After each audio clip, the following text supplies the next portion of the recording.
dia, eu sou Tânia Cal, enfermeira, consteladora familiar sistêmica, psicanalista espiritualista. Estou fazendo a leitura do livro de Ihaleakala Riulem e Joy Vitale, Limite Zero.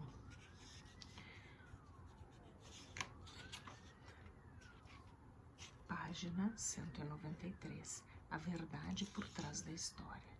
Não é culpa sua, mas é sua responsabilidade. Dr. Joy Vitale. Eu ainda tinha perguntas a fazer ao Dr. Riulem. Ele não tinha me contado toda a história a respeito do seu trabalho no hospital psiquiátrico. Você nunca viu os pacientes? Perguntei de novo certo dia. Nunca? Eu os via no corredor, mas nunca os atendi como pacientes no meu consultório, respondeu ele. Certa vez um deles me disse: você sabe que eu poderia matá-lo. Aposto que você poderia fazer um bom trabalho, repliquei. O Dr. Riulem prosseguiu dizendo: quando comecei a trabalhar com os criminosos com problemas mentais no hospital estadual, tínhamos 3 ou 4 ataques importantes por dia entre os pacientes. Naquela época havia mais ou menos 30 pacientes na ala. As pessoas eram algemadas, colocadas no isolamento ou ficavam restritas à ala.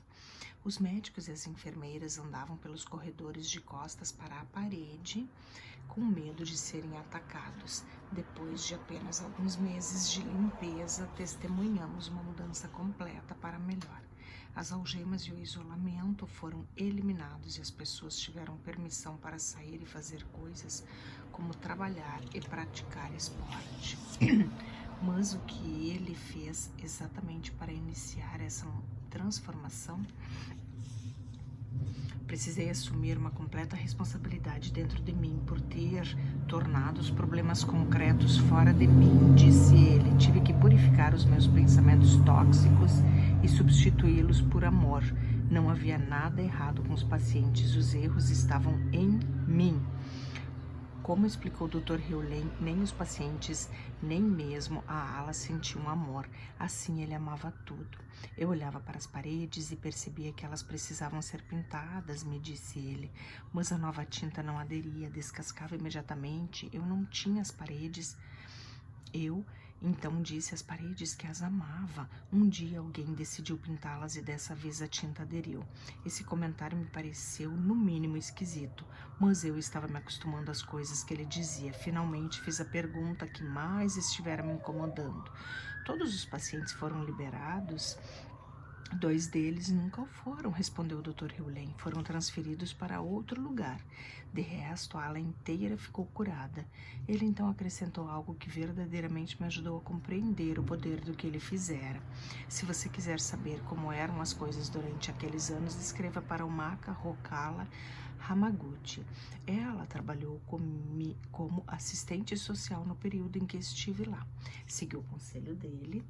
Ela escreveu o seguinte para mim: Caro Joy, obrigada por esta oportunidade. Quero que você saiba que estou escrevendo em colaboração com Emory Lenz Oliveira, um assistente social que trabalhava na unidade com o Dr. Riulem. Fui a assistente social designada para a recém-inaugurada unidade forense no Hospital Psiquiátrico Estadual do Havaí. Essa unidade se chamava Closed Intensive Security Unit, CISU. Ela abrigava pacientes doentes que frequentemente haviam cometido delitos graves e monstruosos, como assassinato, estupro, agressão, assalto, assédio e combinações desses delitos, e também tinham sido diagnosticados com graves distúrbios mentais ou com a possibilidade de detê-los. Alguns dos pacientes detentos tinham sido inocentados dos seus crimes por motivo de insanidade e condenados a permanecer naquele local. Outros eram completamente psicóticos e necessitavam de tratamento, e outros ainda estavam lá para serem examinados e avaliados para que fosse determinada a sua aptidão para prosseguir, ou seja, se eram capazes de compreender as acusações feitas contra eles e participar da própria defesa. Alguns eram esquizofrênicos, alguns sofriam de distúrbio bipolar e outros eram mentalmente retardados, ao passo que outros haviam sido diagnosticados como psicopatas e sociopatas. Havia ainda aqueles que estavam tentando convencer os tribunais de que eram uma ou todas as coisas que acabo de relacionar. Todos ficavam presos na unidade 24 horas por dia e só tinham autorização para sair para consultas médicas ou sessões no tribunal, e mesmo assim escoltados e com algemas nos pulsos e tornozelos. Passavam a maior parte do dia em um aposento de reclusão, um quarto trancado com paredes e teto de concretos, um banheiro trancado e sem janelas.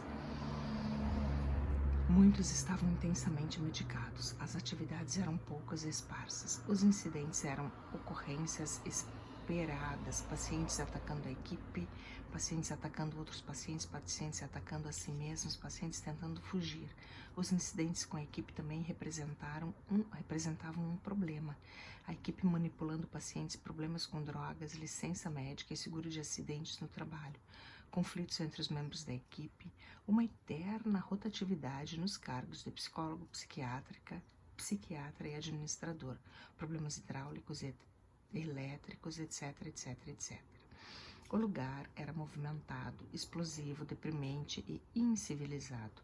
Nem mesmo as plantas cresciam ali. E mesmo quando o setor foi transferido para uma nova unidade recém-formada, muito mais segura e com uma área de recreação cercada, ninguém esperava que alguma coisa fosse realmente mudar. Assim, quando outro daqueles psicólogos apareceu, todos partimos do princípio de que ele tentaria agitar as coisas e implementar programas avançadíssimos, e em seguida partiria quase tão rápido quanto chegou. Todos já havíamos visto esse filme. Entretanto, dessa vez, quem chegou foi o Dr. Hewlett, que além de ser uma pessoa bastante cordial, dava a impressão de não fazer quase nada. Ele não fazia avaliações ou diagnósticos, não oferecia nenhuma terapia e não aplicava testes psicológicos. Frequentemente chegava tarde, não comparecia às conferências sobre casos e tampouco participava do registro de informações obrigatório. Em vez disso, ele praticava um processo esquisito de Ho'oponopono da identidade própria, que tinha alguma coisa a ver com assumir completamente a responsabilidade por si mesmo, olhar somente para si mesmo e permitir a remoção das energias negadas e indesejadas de dentro de si mesmo. Vejam só.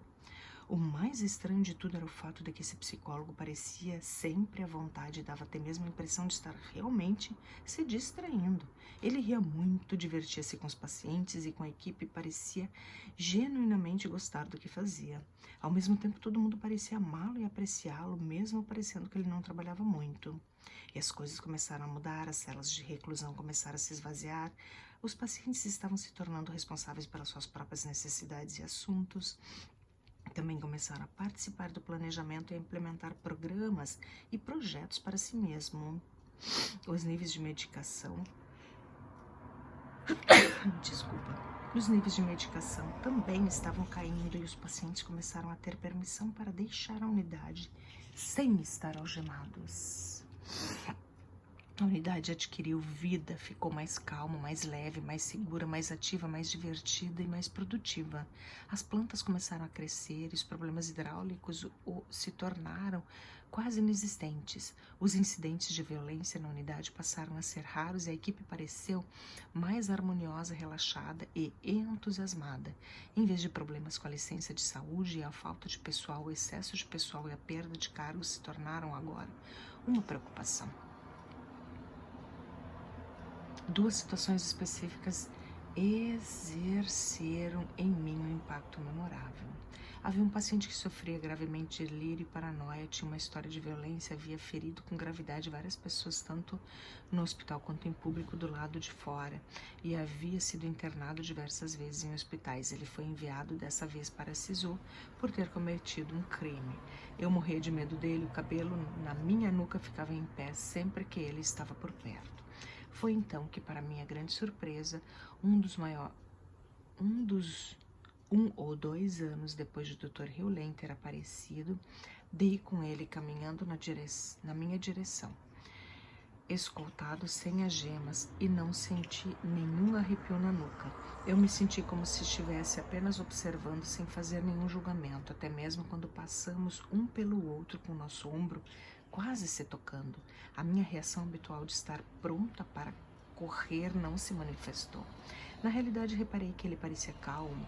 Eu não estava mais trabalhando na unidade naquela ocasião, mas eu tinha que descobrir o que havia acontecido. Soube que ele já estava fora da cela de reclusão e sem usar algemas havia algum tempo, e a única explicação era que alguns dos membros da equipe estavam praticando o Ho'oponopono que o Dr. Hewlett compartilhara com eles. A outra situação teve lugar enquanto eu estava assistindo ao noticiário na televisão. Eu tinha tirado um dia de folga para cuidar da minha saúde mental, ficando afastada do trabalho e relaxando. O comparecimento ao tribunal de um paciente da SISU que havia molestado e assassinado uma menina de 3 anos ou 4 anos de idade apareceu nas notícias.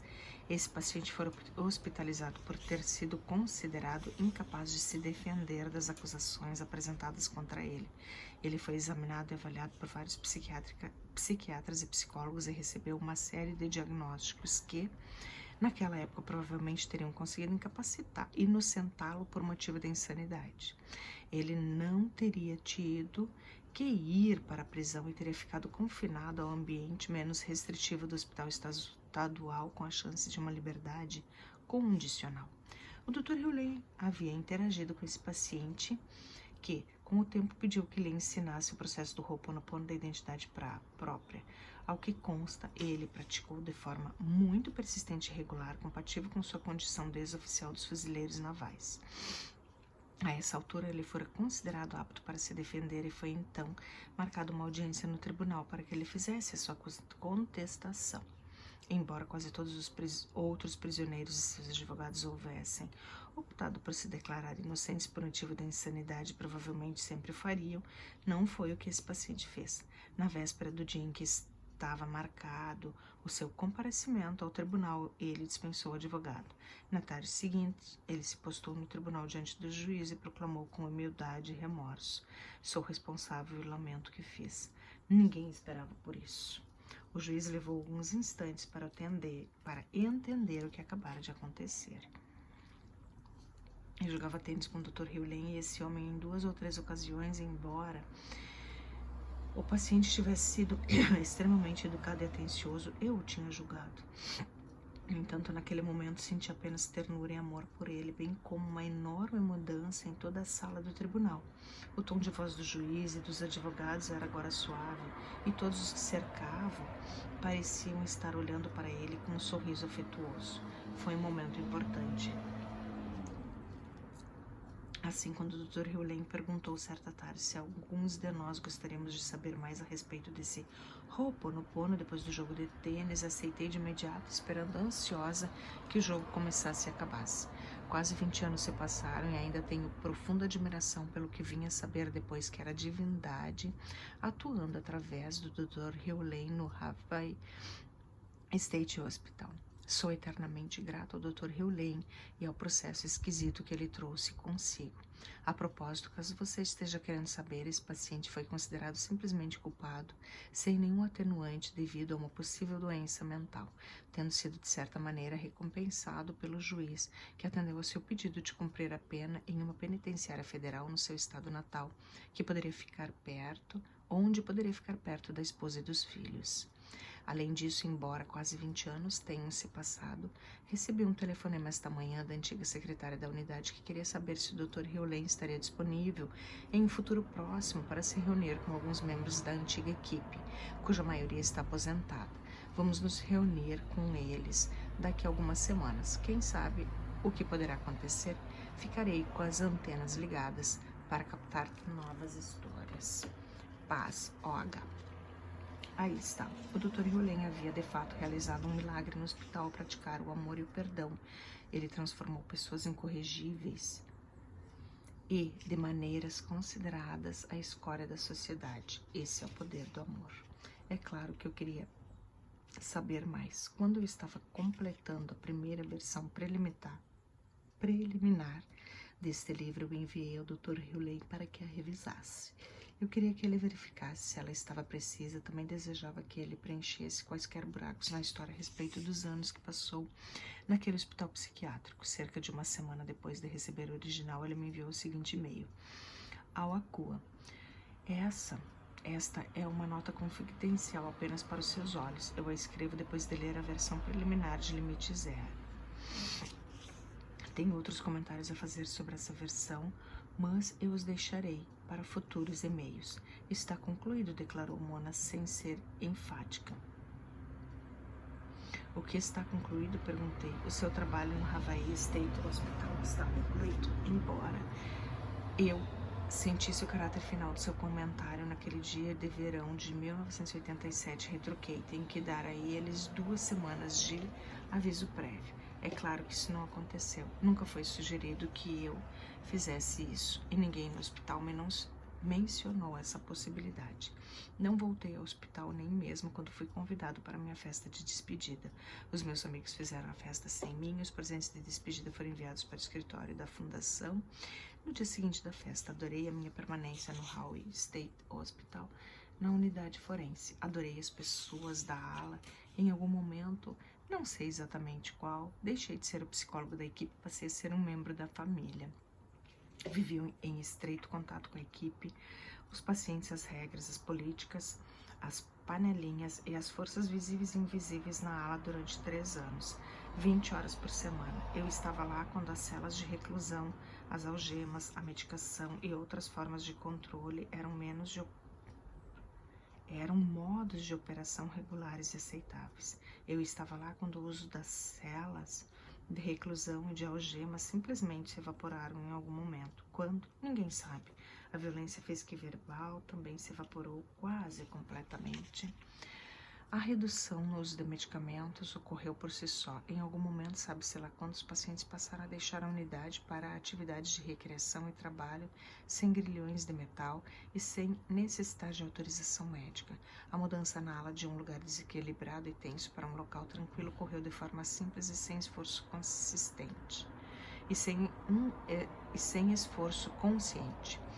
A mudança da ala de um lugar que tinha uma carência de pessoal crônico para um lugar com excesso de funcionários simplesmente aconteceu. Desejo deixar claro que eu era um membro próximo e ativo da família na ala e não um espectador. De fato, eu não oferecia terapia, não aplicava testes psicológicos, não comparecia às reuniões de equipe sobre os pacientes. No entanto, eu estava intimamente envolvido com o funcionamento da ala. Eu estava presente quando surgiu o primeiro projeto de trabalho dentro da ala, assar biscoitos para vender fora. Eu estava presente quando apareceu a primeira atividade fora da ala, lavar carros. Eu estava presente quando o primeiro programa de recreação fora da ala teve início. Não deixei de executar as funções habituais do psicólogo da equipe por sentir que eram inúteis. Eu simplesmente o fiz por motivos desconhecidos. Entretanto, eu percorri a ala e participava da preparação dos biscoitos, do jogging, das partidas de tênis fora da ala. Porém, mais do que tudo, eu fazia a minha limpeza antes, durante e depois de cada visita à ala. Todas as semanas, durante 3 anos, eu purificava tudo o que estivesse acontecendo em mim relacionado com a ala, todas as manhãs e todas as noites, e também quando qualquer coisa a respeito da ala me vinha à cabeça. Obrigado, eu te amo, paz do eu e Haleakala. Adorei esse esclarecimento adicional. Ao mesmo tempo que revelou humildade da parte do Dr. Hewlett, também ajudou a explicar o que ele fez e o que não fez enquanto estava a serviço do hospital. Escrevi para ele e pedi a permissão para incluir neste livro o e-mail que ele enviou, para que eu pudesse compartilhá-lo com os leitores. Ele respondeu com uma única palavra, a que eu esperava que ele escrevesse: sim. O meu aprendizado com esse homem incrível ainda não terminou. Decidimos que começaremos a oferecer seminários juntos e é claro que seremos coautores deste livro. Mas, pelo menos agora, eu tinha a história completa a respeito de como ele ajudou a curar uma ala inteira de criminosos que sofriam de doenças mentais. Ele fez isso como faz tudo o mais, trabalhando em si mesmo. E ele trabalha em si mesmo com 3 palavras simples: eu te amo. É claro que você e eu podemos realizar o mesmo processo. Se eu precisasse resumir em breves etapas o método modernizado da identidade própria por meio do Ho'oponopono que o Dr. Hewlett ensina, o resultado talvez fosse algo assim: fazer uma limpeza contínua, agir em função de ideias e oportunidades que surgem no nosso caminho, fazer uma limpeza contínua. É isso aí. Esse talvez seja o caminho mais curto para o sucesso jamais criado. Talvez seja o caminho de menor resistência. Talvez seja o caminho mais direto para o estado zero. E tudo começa e termina com uma frase mágica: eu te amo.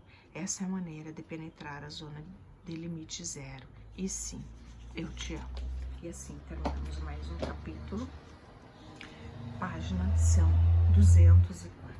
Gratidão, gratidão, gratidão.